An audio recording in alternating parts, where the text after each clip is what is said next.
VW or Kia? Now, it actually wasn't that long ago that you'd have VW every single time. That is so true, but no more. In fact, these days, well, we actually think the best cars are not necessarily from the brands you might expect. Absolutely true. The electric revolution has really scuppered badge snobbery. You basically want the best car, not the flashiest badge. That's not true at all. You still want the flashiest badge. No, that is not true. That was the old Nikki. This is the new Nikki. And when it comes to electric, the better car wins every time. OK, let's get back to the test, shall we? Because here I have a Kia EV6. And I have a VW ID.4. But which is best? But first, a little bit of housekeeping. Please do remember to like, subscribe and comment on our channel at electrifying.com. Yeah, we really do like to know what you think. You know, what do you make of them both? Are you in Camp Kia? Or voting VW? So the VW ID.4 is probably quite familiar by now. A large-ish SUV with a pure electric drivetrain and relatively conservative styling.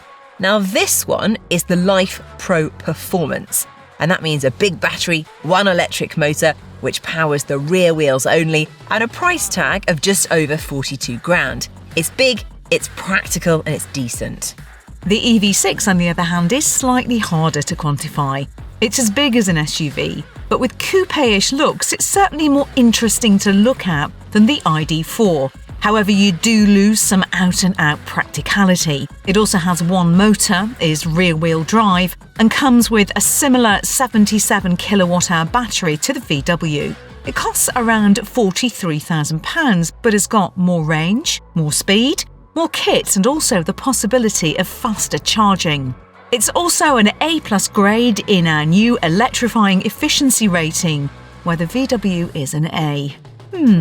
I appear to have dropped my mic. So the ID.4, it is basically the same car as the Skoda Enyaq, which means it's slightly bigger than you might think, with a kind of rounded off, bit of a slippery looking shape. It's clean, neat, unassuming, without too much fuss going on. Now, the ID part, that stands for intelligent design. I think it's just been designed to appeal to a much wider audience. You know, overall, it's quite a safe design. And it's completely the opposite for the EV6, because this one is quite a lot more polarising. There is a bit more fuss, it's a slightly more aggressive design, and something that really does stand out from the crowd rather than just blending in. I like it though, I really like it. Now, as we said, it's the same size as an SUV, but it's just more squished. It's a little bit wider, and it's got that sloping rear roof line. It has a slightly unusual kicked up rear line that houses a massive light, which is definitely not one for the shrinking violets amongst us. But as I said, I think this car looks absolutely fabulous, darling. Okay, so you know we said that the ID.4 was quite neat, not much fuss going on the outside.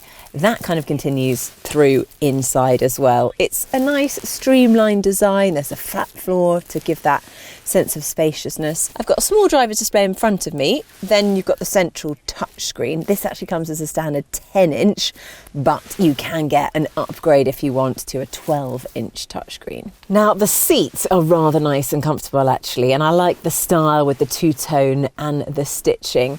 You also have a really decent view from the driver's seat, certainly something better than what you would get in the equivalent in a Ford Mach-E. The only thing is the nose drops away, which can be a bit of a hassle when you're parking. But overall, neatly put together. I think you can pick out some cost-saving measures if you do look closely, but overall it's really competent. But no, the touchscreen still hasn't stopped being annoying.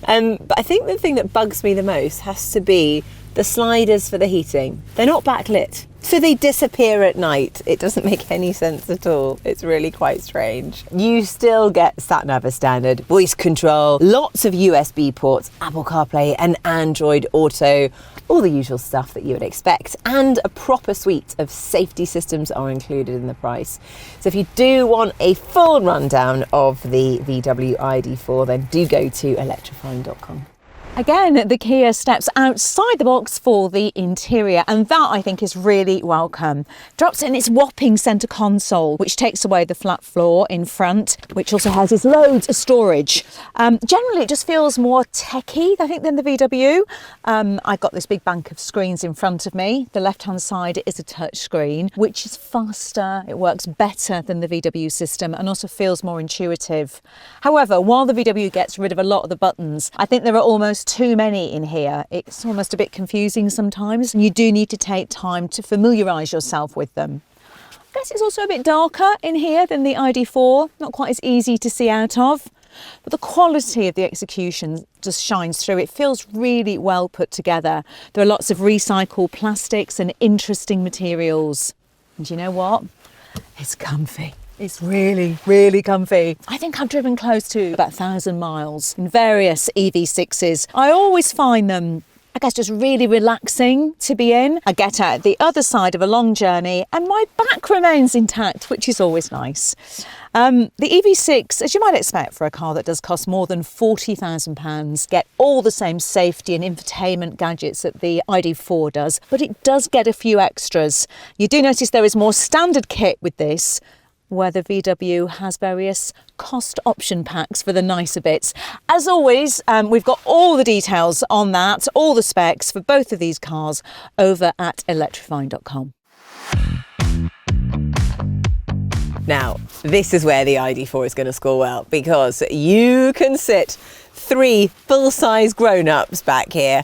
It really is quite spacious. You've got a nice upright seating position and the flat floor, which just gives you that extra leg room. Plus, you've actually got not 1 but 2 USB ports down here for, keeping your phone charged up on those long journeys. And the boot is positively enormous. Plus, it has a nice big opening and an adjustable floor. Even better when you drop the seats. The VW has a massive space for moving stuff around, although it does always bug me when the seats don't fold completely flat. And although this boot is properly massive and there's split and fold and a ski hatch, there is no trunk, which is always a bit sad. Yeah, the ID.4 is really useful if you have a dog. However, the EV6 is practical, even though maybe not quite in the same league. These back seats, though, are brilliant. They've got acres of leg room. However, the windows are smaller, so it feels less airy in here. However, the seat is really nice and wide. You're going to get a couple of child seats across here and have room for a third child in the middle. And of course, you've got the lovely flat floor, which makes it easier. You've got handy USB points on the side of the seats and also pretty good storage in here as well. However, the plastics here on the back of the seats do feel a bit cost conscious. It just doesn't feel as plush here in the back as it does in the front. Before I forget, this is cute. I do like this armrest, and then there is your if I can open it, ski hatch. Yeah, I go skiing all the time. It'd be lovely if I lived in Switzerland or somewhere. But it's really handy for the dog. The dog sits in the back and he pops his head through there to say hello. No, it's not cruel. He enjoys it. Honestly. The boot isn't as useful though. Not great if you have a larger dog, and certainly not as convenient, although there is a decent sized frunk for storing your charging cables in. And it's bigger in this model than the versions with 4-wheel drive because there's no extra motor under there. All in all, the EV6 is good and practical, but the ID.4 is great for carrying stuff, as much as it pains me to say it.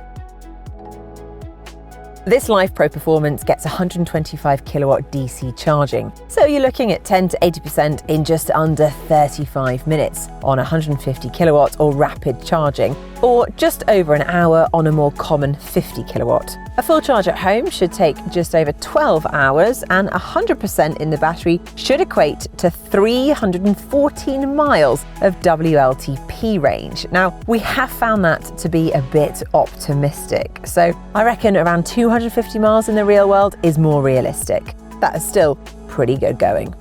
Gotcha! The Kia's 800-volt charging system means that it can charge at 233 kilowatts DC. So, if you can find the biggest charger that you can find, it'll take 10 to 80% charge in just 17 minutes. But those whopping 350 kilowatt chargers aren't everywhere. So a 50 kilowatt charger will basically take the same time as the VW because they have a similar sized battery. and the same goes for home charging. It just pips the VW at 328 miles of WLTP range. We've been seeing in the 290s in the colder weather, and this means that the Kia driver will be going further between plug-ins and also spending less time at the charger too, which all plays into the overall efficiency. I think sensible is the word that I would use to describe the way the ID.4 drives. It's got enough power to do all the usual day-to-day stuff. The ride is firm but still comfortable, and there's no sort of crashing through the bumps. It is a calm and comfortable experience. Although one thing I would say is what it doesn't do is encourage you to really enjoy it. I know not everything has to be really sporty, but I think this is almost just a bit too safe. It's maybe on the side of boring, which is what a large family SUV should be. You know, no one is getting out of this feeling green because the driver has been over enthusiastic, which is a good thing, of course. I just think maybe I was looking for something a bit more from my family car. Now, one point which occasionally worries me is the brakes. Don't worry, there's no actual problem with stopping, but they just don't feel that powerful or responsive. I think you need to give it a kind of extra push, a bit more force, because you're having to push a bit harder than you would expect from time to time. There's a B mode to give extra regenerative braking when you lift off the accelerator, but it's not as strong as the Kia's. I think the trouble is that I've driven the EV6 and I know that it's better to drive, and actually probably a bit better at cruising as well. Although, let's not tell Jenny that.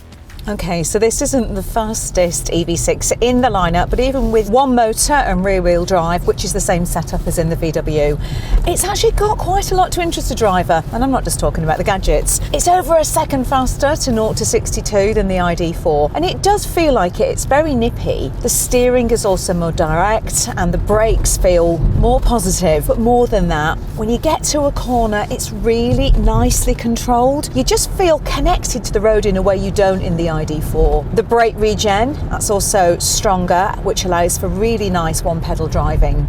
I would say basically this car is just more fun to drive. I also think that this is a nicer car to drive than the more expensive four-wheel drive EV6 that I've spent a lot of time in. The steering on this feels slightly less artificial.